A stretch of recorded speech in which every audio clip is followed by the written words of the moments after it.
Efendimiz Aleyhisselam kalabalığa karşı ilk tebliğini yapacaktır. Nereye çıkacak Efendimiz? Sefa Tepesi'ne çıkacak. İlk soru şu: beni nasıl bilirsiniz? Hepsi birden ne diyor? El-Emin. Çünkü bu lakabı takanlar kendileri. Bakın sorduğu topluluğa dikkat edin.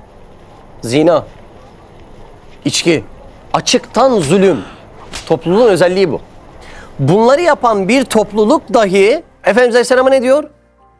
Sen El-Emin'sin. Yani biz o dönem yaşasaydık, bilmiyorum görebilir miydik ama Efendimiz Aleyhisselam'a tabi olmayanların menfaatten veya başka hesaplardan dolayı olmadığı çok açık değil mi? Kendilerinin onayladıkları bir insan, kendileri diyorlar sen El-Emin'sin diye, ama sonra da peşinden gitmeyecekler. Devam edecek Efendimiz Aleyhisselam, diyecek ki, desem ki şu tepenin arkasında, şu tepe de değil Sefa Tepesi. Sefa Tepesi'nin arkasından birileri gelse görülmeme ihtimali yok. Neden? Küçük küçük tepeler. Desem ki şu tepenin arkasından birileri geliyor desem, bir düşman ordusu geliyor desem, bana inanır mısınız? Hepsi sadak da diyecek, doğrusun. Bakın normalde birisinin geldiğinde görülmeme ihtimali yok. Birilerinin geldiğini görmüyorsunuz, ben yine de geliyor diyorum. Ne dersiniz diyor Efendimiz Aleyhisselam. Anlıyor musunuz olayı? Ne diyorlar cevap?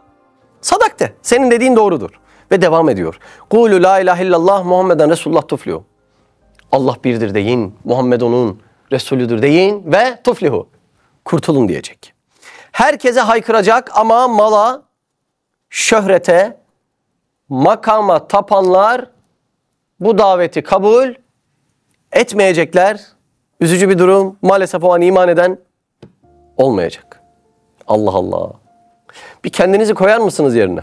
İnsanlar arasında güvenilir birisiniz. Bununla birlikte insanları toplayıp davet ediyorsunuz ve size davetiniz cihetinde inanan hiç kimse olmuyor. Ve Efendimiz Aleyhisselatü Vesselam'ın şevkinden hiçbir şey eksilmiyor. Acaba bize bir kişi hayır dese ne yapardık? Bir daha onunla yan yana oturur muyduk? Enteresan. Ben kendime soruyorum, ilginç ilginç cevaplar. Gerçekten inanılır gibi bir mesele değil. Tam o esnada konuşma bitince Ebu Leheb, amcası Ebu Leheb yerden bir çakıl taşı alır ve Efendimiz Aleyhisselatü Vesselam'a doğru fırlatır ve ona şöyle diyecek: Tebben leke haşa. Yani sana lanet olsun, sen kuruyasın Muhammed, haşa.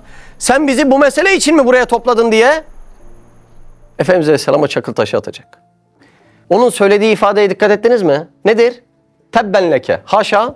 Yani sana lanet olsun, sen kuruyasın Muhammed manasında bu şekilde hakaret ediyor. Bu olayın arkasından bir sure gelecek. Hangi sure? Tebbet suresi. Neden inmiş anladınız mı Tebbet suresi?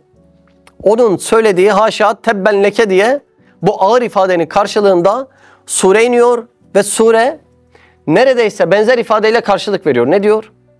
Tebbet. Bak. İlk kelimeyi gördünüz mü?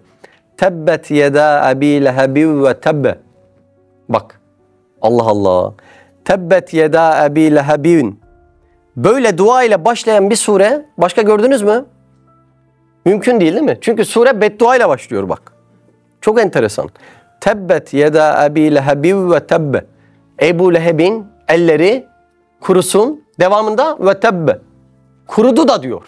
Şimdi baktığınızda geçmişten haber veriyor. İlginç bir olay değil mi? Allah Allah, ve kurudu da. Şimdi Kur'an bütün meseleye ezel canibinden baktığı için geçmiş gelecek onda birdir. Kur'an eğer geleceğe ait bir olayı geçmiş zaman kipiyle haber veriyorsa onda çok büyük bir sürpriz var demektir. Anladınız mı olayı? Çok sırlı bir olay değil mi? Arapçadaki incelikler, belagattaki incelikler. Geleceğe ait bir olay var ama verdiği haber kipi geçmiş zaman, kurudu da. Kur'an geleceğe ait bir olayı geçmiş zaman kipiyle haber veriyorsa herkesin çok şaşıracağı bir olay ortaya çıkacaktır. Tekrar edeyim, Kur'an ezel canibinden bakar. Geçmiş ve gelecek onda birdir. Yani Kur'an olacak bir şeyi olmuş gibi bildirebilir. Var mı problem? Evet. Ve devam ediyor Kur'an. مَا أَغْنَ عَنْهُ مَالُهُ وَمَا كَسَبِ. Malı ve kazandıkları ona fayda vermedi. Bak şimdi. Size şöyle bir soru sorsam. Ebu Leheb Efendimiz Aleyhisselam'a nasıl kötülükler yapmış? Akıl alır gibi değil. Peki bu kötülükleri yaparken Ebu Leheb'in güvendiği şeyler ne olmuş? Bak ayet bunu söylüyor. Maluhu, yani malı ve ma kesebe ve muktesebatı, kazandıkları, elde ettikleri. İki şeye güvenmiş. Malına, kazandıklarına, yani kazandıklarını detaylı düşünelim. Makamı, şanı, şöhreti, etrafında onun sözünü dinleyen insanlar. Bunların çokluğunu başarısından biliyor. Ve başarılı olduğu için bu yolun doğru olduğunu iddia ediyor. Çok sivri bir mesele değil mi? Dünya başarısı doğru yolda olduğuna delil olarak sunmak bir hastalıktır. Bugün de var mı aynı hastalıklar? Bakın Siyer'den neyi okuyoruz biliyor musunuz? Kendimizi okuyoruz. Ya ben zaten bu işlerde başarılıyım. Demek ki gittiğim yol doğru. Dünya başarısını gittiği yola doğru olduğuna delil olarak sunmak bir hastalıktır. Bunu iddia eden adam şu an nerede? Ateşte. Şu an yine benzer iddialar var mı? Var değil mi? Efendimiz Aleyhisselam'ın ayak izlerine ne gerek var? Ben bulunduğum yolda zaten başarılıyım. Bir de onun bir de kılıfı vardır. Ben zaten bu meseleleri hakikat için yapıyorum. Bir de kılıfını süsledin mi? Mesele bitti. Allah Allah. Çok enteresan değil mi? Kendisinin bu kadar pervasızca hareket etmesine iki sebep var. Malühü, malı ve mâkesebi. Bir de muktesebatı, kazandıkları, elde ettikleri. Seyeslâ nâran zâte lehebe. O alevli bir ateşte yanacak. Allah Allah. Ebu Leheb ne demek bu arada? Ateşin babası demek.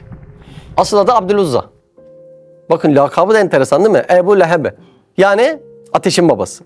Ve emraatüh. Kime geçti şimdi? Hanımına geçti. Bak. Ve emraatüh. Hemmâletel hatab. Odun taşıyıcısı olarak karısı da. Ne diyor karısına? Hemmâletel hatab. Bak. Hamle yani hamile diyoruz ya. Ne demek hamile? Taşıyıcı demek. Burada ne taşıyıcısı diyor? Odun taşıyıcısı diyor. Neden öyle diyecek biliyor musunuz? İleride göreceğiz. Çalı çırpı taşıyacak dikenli. Efendimiz Aleyhisselatü Vesselam'ın gideceği yolları atacak ki oralara gitmesin diye. Taşıdığı dikenler, çalılar neye dönüşecek? Cehennemde taşıdığı odunlara dönüşecek. Araplarda bu odun taşıyıcısı tabiri vardır. Bir insan fitne ateşi yakacaksa eğer o insana odun taşıyıcısı derler. Yani sen odun taşıyorsun, orada ateş yakacaksın, o ateş de fitne çıkaracak manasında Araplar neyi kullanıyorlar? Odun taşıyıcısı tabirini kullanıyorlar. Fi cidihe hablum min mesed. Ve boynunda hurma lifinden bükülmüş bir ip olduğu halde. Şimdi normalde hanımı Ümmü Cemil kendisi soylu birisi mi? Soylu birisi. Ümeyyoğullarından. Hazreti Osman'ın amcasının kızı. Ebu Süfyan'ın da kız kardeşi. Gelin olarak gittiği aile nasıl? O da soylu. Şimdi soylu olduğundan nasıl biliyor musunuz? Gündelik hayatı böyle mücevherler takıyorlar. Ayaklarında biz hal diyoruz ya. Onun şekilde mücevherler takıyorlar. Kur'an oraya vurgu yapıyor. Diyor ki sana artık mücevher yok. Ne var diyor? Hurma lifi. Hem de nerene? Boynuna. Ne kadar ince değil mi? Allah Allah. Mesajlara bakın. Kur'an'da hiçbir keferenin ismi geçmez. Ebu Cehil'in adı geçiyor mu Kur'an'da? Geçmiyor. Bir kişinin adı geçiyor. Kimin? Ebu Leheb'in. Allah Allah. Bakın Efendimiz Aleyhisselam'a eziyet çektirenleri biliyorsunuz. Velid bin Mughireler mi? Ebu Cehiller mi? Ümeyye bin Halefler mi? As bin Vailler mi? Utbe mi? Şeybe mi? Şimdi bunların tamamına baktığınızda Kur'an hiçbirisinden bahsetmiyor. Ama Ebu Leheb'den bahsediyor. Neden acaba?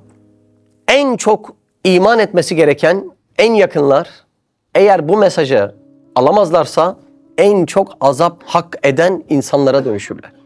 Dehşet bir olay değil mi? En yakın olanlar en çok iman etmesi gerekenler. Ama bu mesajı alamadıklarında neye dönüşüyorlar? En çok azap çekicilere. İslam'da şuna dikkat edin. Bir şeyin avantajı ölçüsünde dezavantajı var. Yani siz kullansaydınız bunu, Efendimiz Aleyhisselam'a en yakın olan insan olacaktınız ve bu bir avantaj olacaktı. Ama bunu kullanılmayınca da aynı ölçüde dezavantaja dönüşecek ve Kur'an'da ismi geçen tek kefere olacak. İnanılmaz bir mesele. Ondan sonraki akıbeti Zümer suresinde geçen İlâ cehennemi zümera. Yani cehennemin dibine kadar yolun var. Allah Allah. Kendisi ilk dönemler soruyor Efendimiz Aleyhisselam'a biliyor musunuz? İmanla ilgili bir iki soru soruyor. Her sahabe ne soruyordu iman ettikten sonra? Bize ne düşer? O da aynı soruyu soruyor. Diyor ki yeğenim diyor haşa. O zaten o ifade onun için sakat bir ifade, onu da anlatacağım niye olduğunu. İman etsem bana ne düşer diyor. Herkese ne düşüyorsa sana da o düşer amca deyince herkesle beni bir tutan din olmaz olsun diyor. Kibri görüyor musun? Gururu görüyor musun? Allah Allah. Onlara söylenecek tek laf kalıyor. İlâ cehennemiz dümera. Şimdi burada bir mesele var. Mesele bu kadar açık bir mucize yani. İnanılır gibi değil. Açık bir mucize. Kur'an Ebu Leheb'in hidayete eremeyeceğini söylüyor. Doğru mu? Bak isminde sure inmiş ya. Yani diyor ki bu adam asla hidayete eremeyecek diyor. Dediği dönemde Ebu Leheb ölüm döşeğinde değil. Hasta yatalak değil. Peki Ebu Leheb'in öldüğü tarih nedir? Ta Bedir'den hemen sonra ölecek. 7-8 yıl sonra ölecek. Şimdi bu adam çürütemez miydi? Çıksa dese ki yahu ben iman ettim, inanıyorum. İşte bak gördünüz bu surede haşa yalan işte. Dese ne olacaktı? Bütün mesele bitecekti. Diyebilmiş mi? Diyememiş. Nedir bu? Apaçık bir mucizedir.